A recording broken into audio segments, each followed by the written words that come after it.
Fala, galera! O nosso assunto agora é termoquímica. Mas antes de entrar diretamente na termoquímica, a pergunta que surge é: para que estudar termoquímica? Para que serve a termoquímica?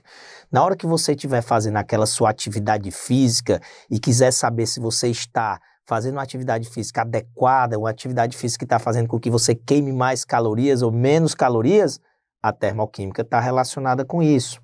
Na hora que você vai comer um alimento e quer saber se aquele alimento engorda mais, engorda menos, tem menos, a termoquímica também está relacionada com isso. E a termoquímica vai ter também uma aplicação muito importante quando a gente faz comparação de combustíveis, que hoje isso é muito comum. Qual é o combustível que polui mais, qual é o combustível que polui menos, qual é o combustível que é mais eficiente, qual é o combustível que é menos eficiente. Todas essas perguntas vão ser respondidas pela termoquímica, que nada mais é do que a parte da química, mais especificamente da fisicoquímica, que vai estudar as trocas de calor entre os sistemas e o ambiente. Normalmente em processos químicos, mas também alguns processos físicos são estudados aqui na termoquímica.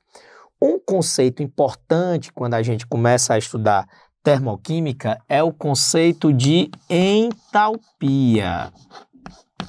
A entalpia é representada pela letra H. E o que é essa entalpia? Ela é o conteúdo energético global do sistema.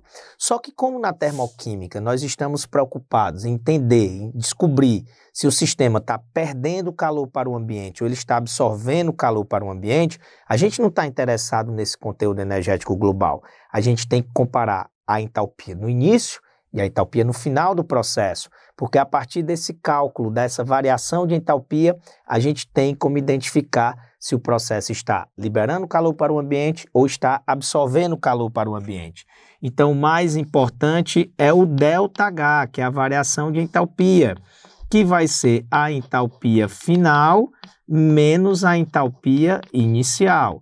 Inclusive, entalpia é uma função de estado, só depende do estado inicial e do estado final. Se eu tiver uma reação química, eu posso dizer que essa variação de entalpia vai ser a entalpia dos produtos, que é o que aparece no final da reação, menos a entalpia dos reagentes.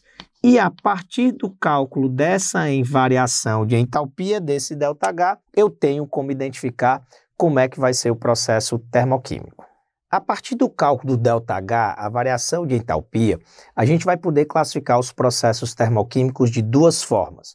Primeiro, ele pode ser classificado como um processo exotérmico. Exo dá a ideia de saída. Então, esse caso, há liberação de calor para o ambiente. O sistema libera calor para o ambiente. Há uma saída do calor, daí o prefixo exo. Sempre que o processo for exotérmico, o ΔH, a variação de entalpia, vai ser menor do que zero. Como a variação de entalpia é a entalpia dos produtos menos a entalpia dos reagentes, no processo exotérmico, a entalpia dos reagentes vai ser maior que a entalpia dos produtos. Há duas formas de a gente representar um processo exotérmico. A gente pode representar a partir de uma equação em que a gente vai disponibilizar o ΔH, e aí a gente diz que essa equação é uma equação termoquímica.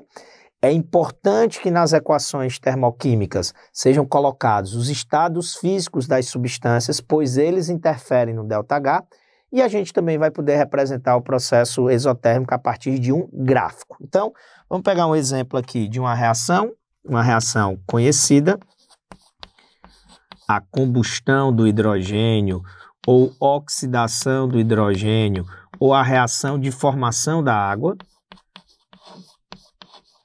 Essa reação em que o H2 reage com o O2 formando água, ela tem ΔH menor do que zero.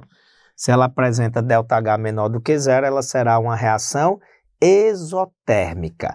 Graficamente é assim, ó. H2 mais o meu de O2, aqui é a entalpia dos reagentes.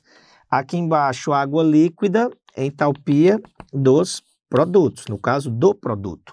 E aí a gente bota uma seta assim para dizer que os reagentes estão se transformando nos produtos. E o que é que vai ser o ΔH? Entalpia dos produtos menos entalpia dos reagentes. Então, o ΔH é esse intervalo aqui no gráfico, ó.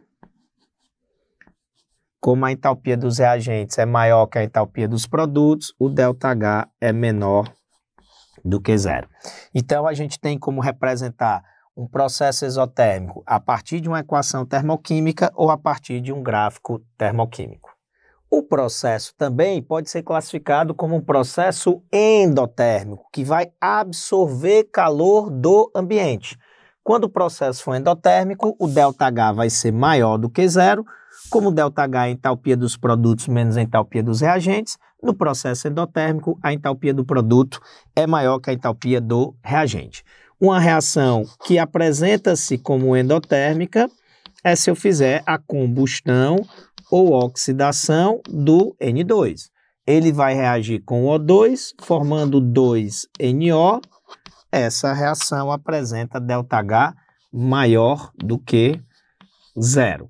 Além de poder representar o processo endotérmico pela equação termoquímica, a gente também pode representar esse processo pelo gráfico, o gráfico termoquímico. Aqui, ó, entalpia dos reagentes, no caso N2 mais O2, e aqui a entalpia do produto, que no caso é o NO. A reação ocorre nesse sentido, né?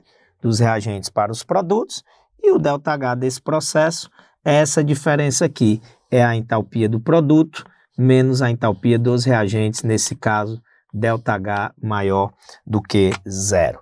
Então, ΔH menor do que zero, processo exotérmico, ΔH maior do que zero, processo endotérmico. Um grande abraço e até a próxima.